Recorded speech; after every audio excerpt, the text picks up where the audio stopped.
Hello everyone, this is Sean with Pew Pew Tactical, and today we're doing a field strip and reassembly of the Palmetto State Armory 5.7 Rock. The first thing we'll do is press the mag release and remove the magazine.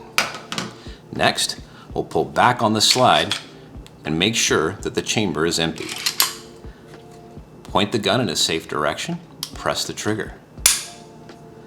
Now what we need to do is pull down on the takedown pins on both sides while pulling back on the slide.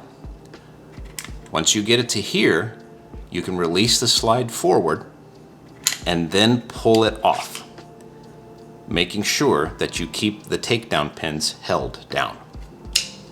Now you can set the frame to the side. Simply compress the recoil spring and pull it down. Finally, the barrel will fall free. Just pull it out from the muzzle. This concludes the takedown. Let's reassemble. First, insert the barrel through the front of the slide. Once it's in, pull it back. Now, simply compress the slide until it locks up on the lug.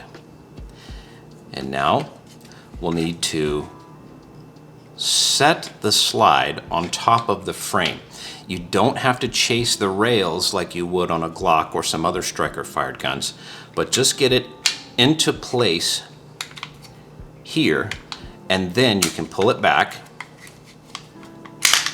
and rack the slide, and it's back together. Now we'll function test. Pointing in a safe direction, press the trigger and hold it. Now rack the slide.